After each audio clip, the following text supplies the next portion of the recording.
Coming up on Cedar Valley today, local police look into the possibilities of body cameras. And we find new possibilities for students to expand their studies abroad. Plus, the Waverly City Administrator will be here to talk about the historic Green Bridge. This is Cedar Valley Today.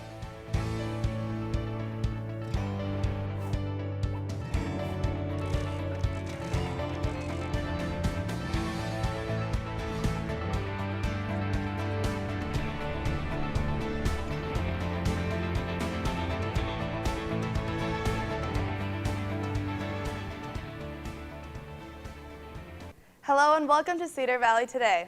I'm Melissa Kozak.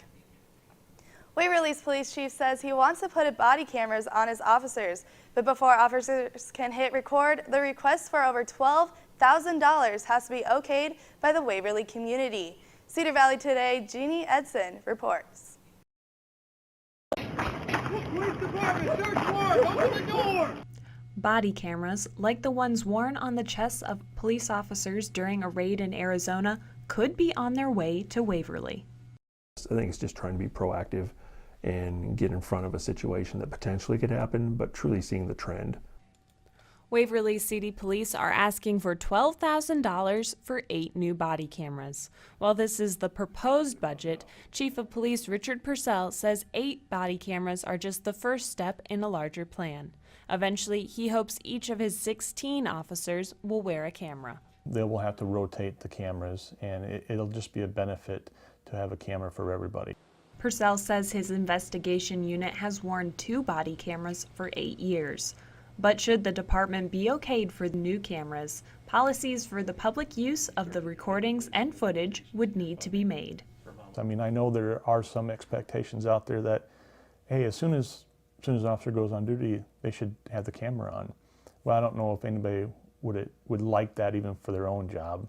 Purcell says the Waverly Police Department waited until this year for the camera technology to improve. In addition to dash cams, Purcell says the footage from the body cameras would help in evidence collection and officer accountability. It's one more tool that we can add to help bring a clearer picture. If the 2016-2017 budget is approved, officers could be hitting record on their cameras in July. Reporting for Cedar Valley Today, I'm Jeannie Edson. After the search for a new area coordinator for Grossman, Leah, and the residents, Wartburg College has hired someone for the position. Winnie Baker from Pathways will now be the coordinator for the 3 residence halls. Assistant Director of Residential Life Sarah Splinter said that they really wanted someone who could come in and start right away. As director, Baker's job will involve working with the residential assistants and also the students who live in the different halls. Splinter said that her previous experience working as an associate in Wartburg's Pathways also helped her get the job because they're familiar with her work ethic. Working with students, she's really open and willing to give anything a try, and so we knew that she would just be able to start and meet her RA staff and just help us get the year wrapped up on a good note. Baker will still work with Pathways even though she has taken this new position. When we come back, a look at options for studying abroad. You're an active person. You always want the best from your body, and when an injury slows you down, you turn to the best. At the Waverly Health Center Orthopedic Clinic, Dr. Linda Martin, nurse practitioner Carrie Van E, and the Health Center team offer cutting-edge technology and personal patient-centered care. Knee and hip injuries, muscle strains and tears, no matter what sidelines you. Let our team get you back in the game. Waverly Health Center. We make a difference you can feel. A representative from Arcadia University came to Wartburg Wednesday at the Student Center to discuss study abroad options.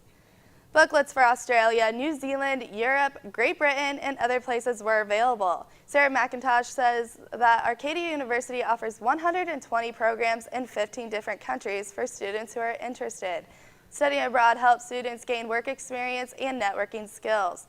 Students learn independence, problem solving, flexibility, and language skills. Advisors can provide assistance for students wanting to travel abroad. It's great for your resume. We offer internships, other programs do as well, so it's an opportunity to get abroad and also have that real-world work experience while you're there. It's also just something, again, getting out of your comfort zone, gaining that independence, sometimes that confidence to have those conversations. The Denver Public Library is seeking volunteers for some of their programs. One of them is the after-school Lego Club, where kids spend their time playing games and doing crafts. The program usually has from 40 to 80 kids and is understaffed. Kelly Plate, the director of the Denver Public Library, says it's a great experience for students who need community service or field experience working with kids. The library will also be celebrating Dr. Seuss's birthday on March 5th from 10 to 11:30 in the morning. The children will be doing Dr. Seuss-themed crafts, taking pictures at the Dr. Seuss photo booth, and enjoying green eggs and ham. Last night, the Wartburg Students for Peace and Justice group teamed up with Spiritual Life and Campus Ministry to host a candlelight prayer vigil. During the Wednesday Eucharist service, students took time to reflect on the growing problems of peace in the Middle East. Students for Peace and Justice President Hannah Creed says this problem hits closer to home than students realize, and this part of the service is a good way to bring awareness. Creed says the prayer vigil helps create a worldwide connection with people of all religious faiths. The group is planning to hold a vigil for peace around the 24th of every month. The Waverly Health Center held its biannual book and gift fair on Wednesday. The event took place at Tendrill's rooftop garden. The Waverly Health Center puts on the event twice a year during the last week of February and the first week of December. Trisha Whittle, a coordinator for the event, says the turnout is pretty good, but the December fair sees more people because of Christmas shopping. Whittle added that they have been more aggressive in advertising for the event in the last couple of years. Whittle says they have a deal with an independent contractor, Books Are Fun, which allows customers to buy books and gifts for 30 to 70% less than retail price. After the break, we take a look at what's trending in the Cedar Valley.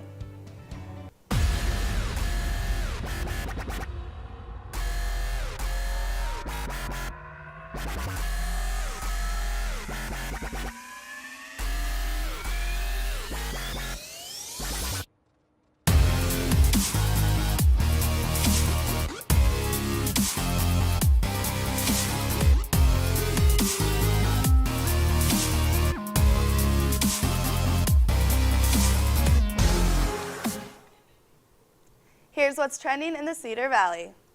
Looking for something to do this weekend? Well, you can attend the Beers to You and Gourmet to this Sunday, February 28th at 3 p.m. at the Gallagher Blue Dorn in Cedar Falls. The event is sponsored by the Isle Casino and Hy-Vee. There will be over 100 varieties of beers and small plate samples of food to pair with the drink from over 40 area restaurants. The keynote speaker is craft beer ambassador Dr. Bill Sysick from Stone Brewing Company. Visit their Facebook page for more details and to order tickets.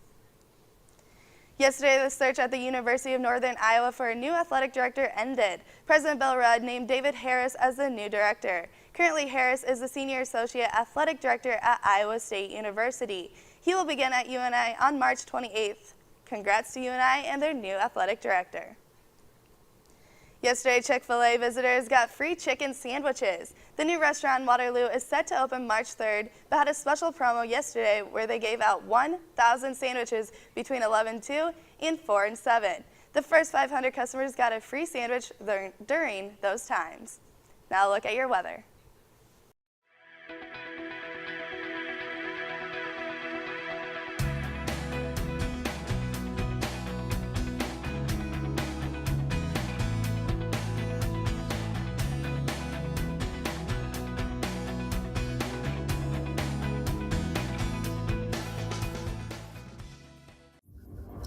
What's next for your future? Will it be worth it? Will it lead you on a journey of discovery? To embrace your passions Unlock your potential? and realize your purpose. With Wartburg, you can. And you will, because you are worth it. Wartburg. Worth it. Schedule your campus visit and learn how Wartburg is worth it at wartburg.edu/worthit. Hello from the design team at Gotcha Covered. Whether you are looking for simple window treatments for privacy or light control, or elaborate custom designs to add beauty and value to your home or office, Gotcha Covered has the solution for every window. Call today to schedule a free, no-obligation consultation in the convenience of your home or office. We proudly serve the Cedar Valley, and we look forward to taking care of your window treatment needs, regardless of your style or budget. It's been about a month since James Browner has taken his new position as city administrator here in Waverly. So far, one of the biggest debates he has had to be a part of was the future of the historic Green Bridge. Monday, that decision was made at the city council meeting. Browner joins me now to tell me more about the decision. So what exactly was discussed and decided? On Monday night, finally a year of discussion and public input was decided by the council to repair on site the iconic Green Bridge, or the 3rd Street Southeast Bridge. It's approximately 99 years old, and it will be an extensive repair, the entire deck, some concrete addition, and so it was a good conclusion to a very long process. And will it stay in the same spot as it is now, or? Yes, it is. They had looked at numerous different places, from 2nd Street, 4th Street, 8th Street. Some of it was financial, the implications to it. A lot of it was the narrowing of the river makes it the shortest span. I think it's why it was originally put there, and so it was a good fit. A study in 2003 said it should have stayed there as well, so the council decided it probably is the best place to leave it instead of trying to invest and redevelop another area to replace the bridge. Now, there's a lot of citizens that live in this area. How will it affect them while the construction is going on and when the new bridge is completed? The construction should not affect them too much, any more than in any kind of construction will. There'll be some noise, there'll be some things of that nature. I'm not sure how the demolition will go to get parts of it off before they put a new deck in, things of that nature, but it may be done in place. A lot of that will have to be worked out in the specs when they decide how to actually physically repair that bridge. It's supposed to be for about a 20-year lifespan once it's done, so it's going to take something very extensive. Once it's done, I think it'll really reunite that neighborhood and provide a lot more access than has been the case. But unfortunately, it'll take at least a year to maybe 2 years to get that done. Even the engineering itself takes quite a long time for a structure of that size to be completed.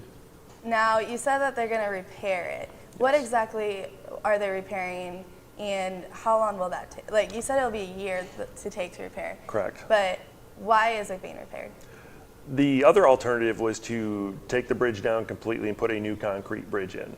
The decision was made to preserve that historic part of Waverly, that iconic bridge, some of the city's heritage. That bridge is almost 100 years old.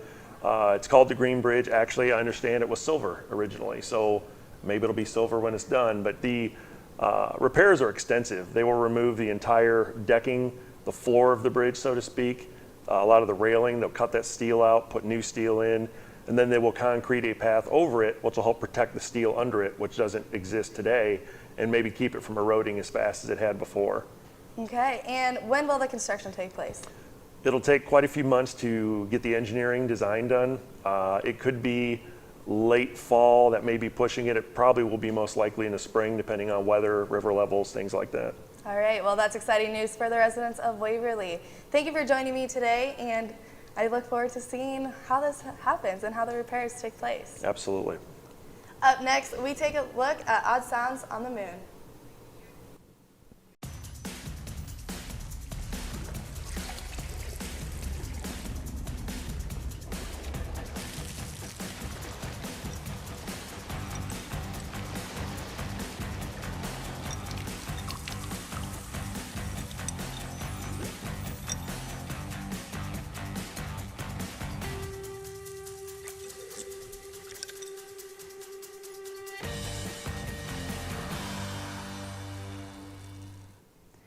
'69 was a big year for space science, but now for a new reason. When the crew of Apollo 10 passed over the dark side of the moon, they lost all contact with mission control. However, the three of them also heard that they described as outer space type music. The astronauts did not report it previously because they were afraid mission control would worry for their mental health. The eerie noise can be heard on the recently released recording. However, this noise is not ET. It is most likely the true radios of the spacecraft interfering with each other. Tonight, the men's basketball team will be going in their first round.